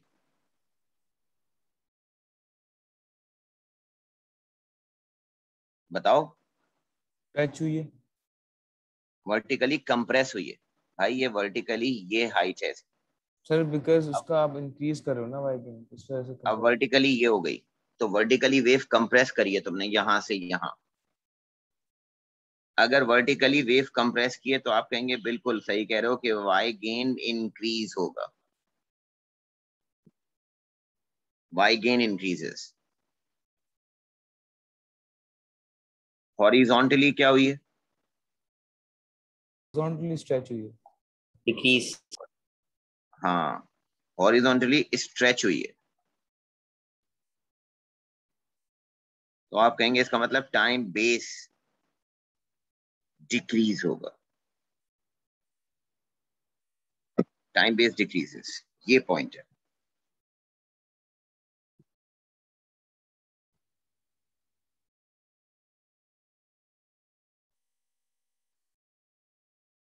इसका स्क्रीनशॉट लेना है तो ले लो, फिर मैं हटाऊं इसको.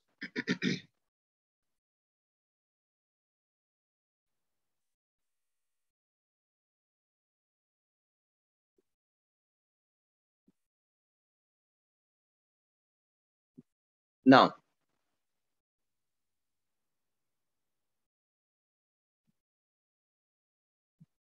अब देखो तुम्हारे पास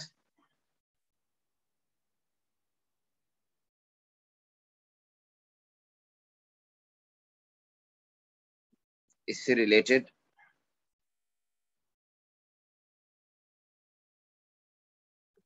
जो क्वेश्चन है उसमें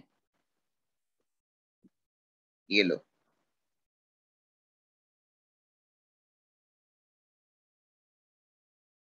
ये चीज समझाना चाह रहा था मैं तुम्हें कि तुम्हें देखकर ही आंसर आ जाएगा. यहां वो आपसे कह रहा है कि ऊपर वाली वेव जो है वो 10 मिली सेकेंड से 20 मिली सेकेंड चेंज हो और वाई सेंसिटिविटी अनऑल्टर्ड रहे, मतलब हाइट सेम रहे. वर्टिकल को चेंज नहीं कर रहा. 1 2 3 4 बॉक्सेस वर्टिकल हैं तो 4 बॉक्सेस वर्टिकल सेम रहेंगे. ए नहीं हो सकता. Total height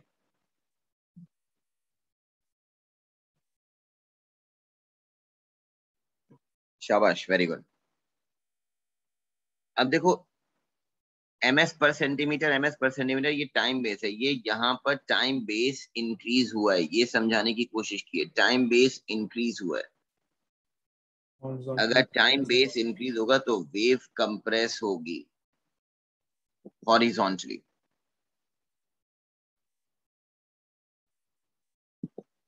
C is the answer. समझ आ गया सबको ये भाई?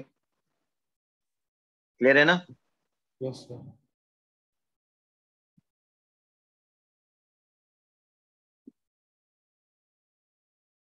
यहाँ बताओ.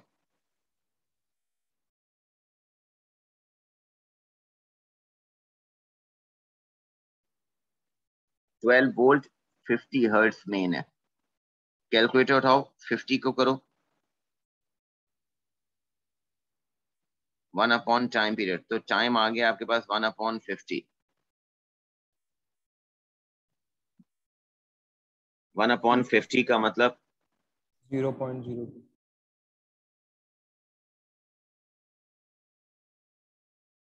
0.02. और यहाँ पर ऑल 4 ऑप्शंस मिली सेकेंड में है. तो मिली सेकेंड में लाने के लिए, क्योंकि ये सेकंड्स है, इसको मिली सेकेंड में लाने के लिए 1000 से मल्टीप्लाई करोगे तो ये होगा 20 मिली सेकेंड।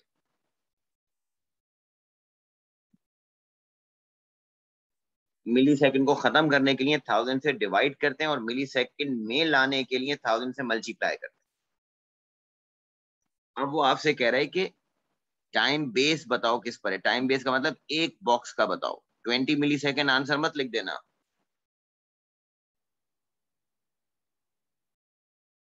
20 मिली सेकेंड टाइम पीरियड आया। टाइम पीरियड का मतलब क्या होता है, अगर ये पीक है और ये पीक है तो यहां से यहां तक का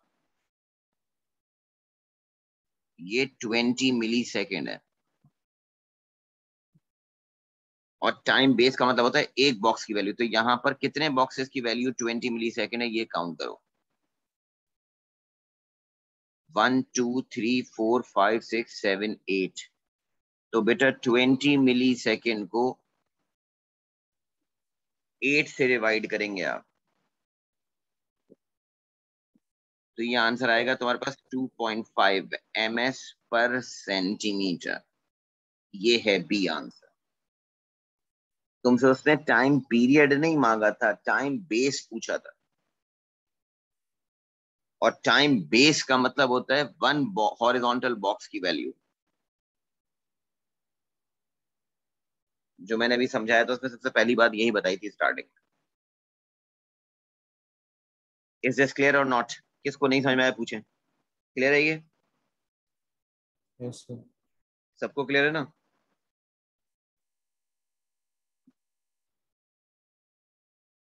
अब देखो पल्स किसे कहते हैं। What is pulse?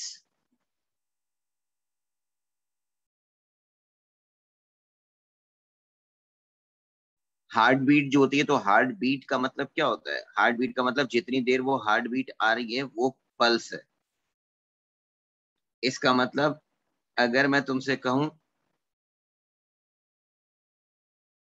कि how long does the pulse last, pulse का मतलब ये पल्स है।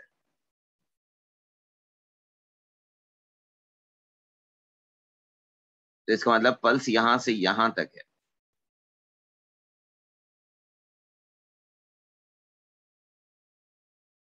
इसी तरह से यहां से यहां तक ये पल्स है।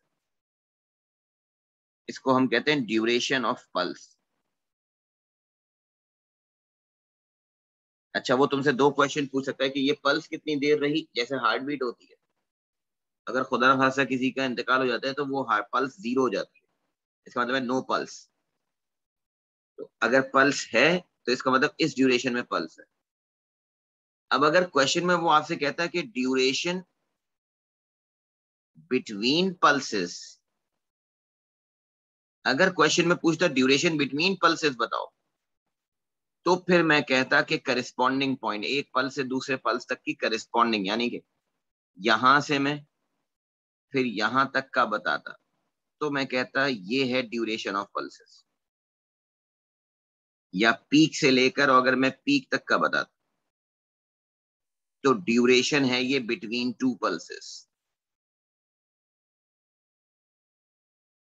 एक ही बात है, ये चीज और ये चीज एक ही बात है। ड्यूरेशन बिटवीन टू पल्सेस, चाहे तुम हमेशा करेस्पॉन्डिंग का बताएंगे, या तो टॉप से टॉप तक, या एंडिंग पॉइंट से एंडिंग पॉइंट तक, या फॉर एग्जांपल स्टार्टिंग पॉइंट से स्टार्टिंग पॉइंट। ये अलग बात है। मगर यहाँ वो आपसे कह रहा है how long does the pulse last, pulse कितनी देर रही, कितनी देर चली। तो मैं कहूंगा कितनी देर चली, तो वो ये चली। फिर इतनी देर ये पल्स थोड़ी है, पल्स तो ये डिस्टरबेंस है। और क्वेश्चन में उसने कहा 1 माइक्रो सेकेंड पर सेंटीमीटर, यानी कि एक बॉक्स की वैल्यू 1 माइक्रो सेकेंड है। आंसर क्या होगा इसका? 2 माइक्रो। हाँ, 2 माइक्रो सर। 2 micro second. तो ये दो बॉक्सेस हैं, 2 micro second is the answer. That's it. तो ड्यूरेशन बिटवीन टू पल्सेस या डिफरेंस बिटवीन टू पल्सेस या टाइम बिटवीन टू पल्सेस और टाइम ऑफ अ पल्स, ये दो अलग अलग चीजें हैं।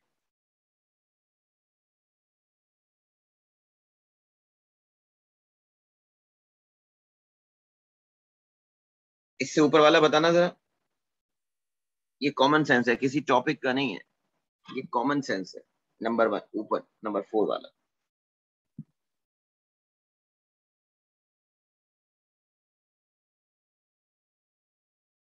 अगर ड्यूरेशन ऑफ पल्स का पूछता बेटा तो मैं यहां से यहां तक, ड्यूरेशन बिटवीन पल्स का पूछता तो यहां से यहां तक।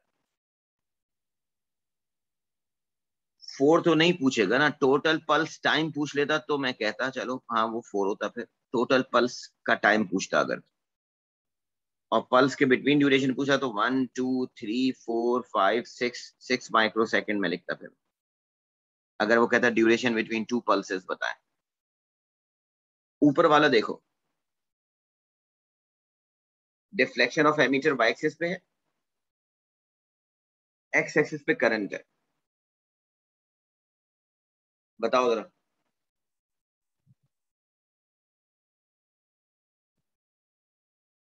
देखो एक्स एक्सिस पे करंट है, अगर मैं करंट के,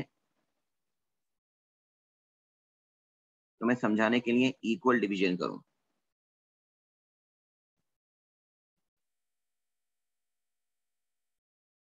और इक्वल डिवीजन करके हर एक की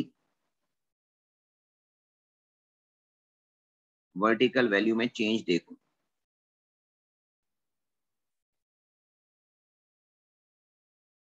तो देखो ये ओ लेवल्स का डिक्रीजिंग कर्व है।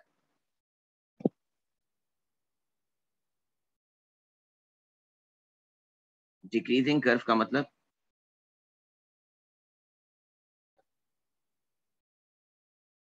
करस्पॉन्डिंगली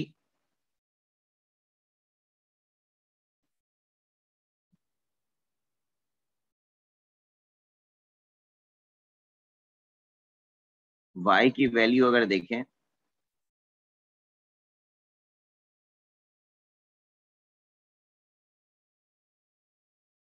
तो y की वैल्यू कांस्टेंट है या कंपैरेटिवली डिक्रीज हो रही है। इंक्रीज हो,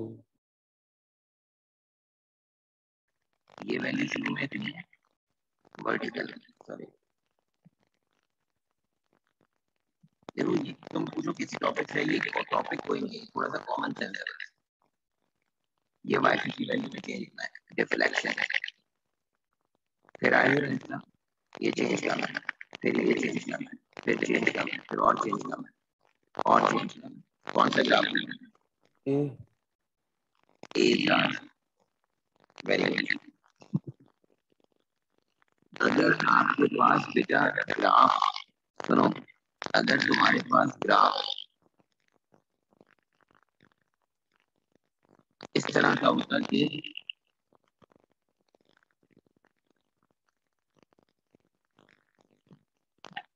हेलो आवाज, हेलो, हमारे नेट का तो प्रॉब्लम आ रही है।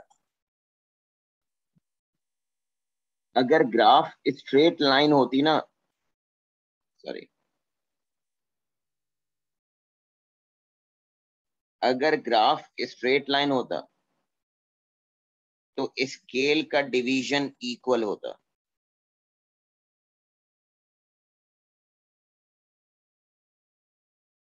मगर यहां पर देखो स्ट्रेट लाइन का मतलब क्या था, सेम वैल्यू एक्स पर बढ़ने से same value of Y increase होती, तो ग्राफ स्ट्रेट लाइन होता। मगर यहाँ देखें तो एक्स एक्सिस पे जैसे जैसे करंट इंक्रीज हो रहा है तो डिफ्लेक्शन पहले ज्यादा है, फिर कंपैरेटिवली वाई एक्सिस पर डिफ्लेक्शन और वो कम होती जा रही है। तो ए इज द आंसर, पहले डिफ्लेक्शन ज्यादा है, फिर देखो कंपैरेटिवली ये डिफ्लेक्शन, ये डिफ्लेक्शन, ये deflection gradually Aahista Aahista decrease होती जा रही है। ये इस तरह के ट्रिकी पॉइंट्स हैं जो आपको थोड़ा सा समझने पड़ेंगे।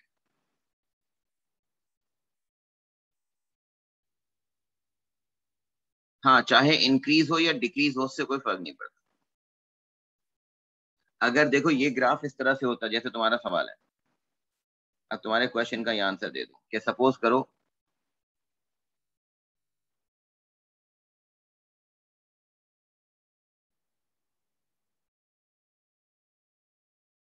अब ग्राफ का ट्रेंड अगर वो इस तरह से बना दे, अगर वो ये कर्व ऐसे देता,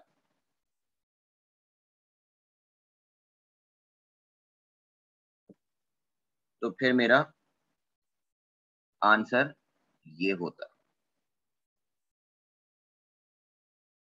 क्योंकि अब आप कहते हैं कि एक्स एक्सिस पर करंट है, एक्स एक्सिस पे करंट है, एक्स करंट को इक्वल डिवाइड करो तो वाई एक्सिस पे डिफ्लेक्शन है, डिफ्लेक्शन ऑफ एमीटर। तो बेटा आप कहते हैं शुरू में चेंज कम है, ये देखो, फिर कंपैरेटिवली चेंज ज्यादा है, फिर वाई एक्सिस पर वैल्यू और ज्यादा है, फिर वाई एक्सिस पर वैल्यू और ज्यादा है। इसका मतलब यहाँ पर वैल्यूज बढ़नी चाहिए, बढ़नी चाहिए। इक्वल डिवीजन तो यहाँ पर है, स्ट्रेट लाइन में इक्वल डिवीजन होता है, स्ट्रेट लाइन में इक्वल डिफ्लेक्शन आ रही है, जितना एक्स बढ़ रहा है उतना ही वाई बढ़ रहा है। बी वाला ग्राफ तुम्हारा ये होगा कि देखो डिफ्लेक्शन शुरू में कम है, फिर आहिस्ता आहिस्ता बढ़ रही है, फिर आहिस्ता आहिस्ता इंक्रीज हो रही है, ये डिफ्लेक्शन इंक्रीज हो रही है। तो अगर ग्राफ का ग्रेडियंट इंक्रीज हो रहा है तो इसका मतलब है डिफ्लेक्शन इंक्रीज हो रही है, यहाँ पर ग्रेडियंट डिक्रीज हो रहा है तो इसका मतलब है डिफ्लेक्शन डिक्रीज हो रही है। ये डिफरेंस है दोनों का। तो ये जनरल सिर्फ कॉमन सेंस का पार्ट है, इस पे कोई क्वेश्चन में एग्जामिनर इससे कनेक्टेड नहीं, मतलब ये किसी टॉपिक से कनेक्टेड नहीं है।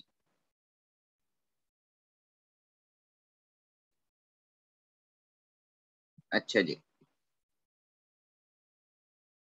ठीक है, इसको अब बस आप समझ गए।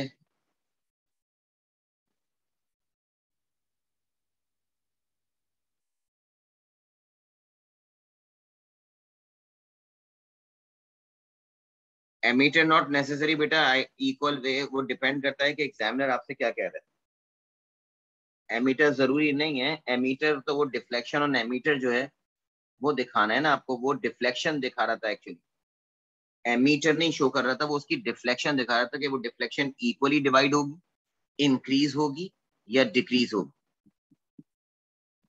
यहाँ पर जो उसने तुम्हें शो किया है वो बेसिकली इसने ये डिफ्लेक्शन बताई है कि डिफ्लेक्शन कैसे हो। ये जो वाई एक्सिस पे तुम्हें डिफ्लेक्शन लिखी है वही डिफ्लेक्शन के कट्स उसने यहाँ पर दिखाए इस तरह से, यही कट्स यहाँ दिखाए कि ये इक्वल तो नहीं है दोनों जगह पर, यहाँ पहले चेंज ज्यादा है और फिर यहाँ पर कम है बाद में, और यहाँ पहले कम है और बाद में ज्यादा है। ये शो कर रहा है डिक्रीजिंग कर्व, ये शो कर रहा है इंक्रीजिंग वैल्यूज। और ये जो ग्राफ का ट्रेंड है उस ग्राफ के ट्रेंड को मैंने तुम्हें बता दिया, ये चेंज आहिस्ता आहिस्ता चेंज कम होता जा रहा है। पहले चेंज ज्यादा है, फिर देखो वाई एक्सिस पर चेंज कम हो गया, फिर डिफ्लेक्शन और कम हो गया, फिर डिफ्लेक्शन और चेंज कम हो गया। इसका ताल्लुक इससे है, स्केल से। ठीक है, इसको यहां तक रखें। मंडे को इंशाल्लाह कैंपस में क्लास स्टार्ट करेंगे तो हम अनसर्टेनिटी का टॉपिक शुरू करेंगे। आप लोग अपना रजिस्टर लेकर आना, आज तक जो लिखा है वो सब अपना जो लिखा हुआ रजिस्टर है वो लेकर आइएगा, काम कंप्लीट करके लाना और कैलकुलेटर अपने साथ लेकर आना। ठीक है, मंडे को इंशाल्लाह फिर से आगे स्टार्ट करेंगे, मंडे या ट्यूसडे जब भी आपकी क्लास है। ओके भाई, अल्लाह हाफिज। अल्लाह हाफ़िज़।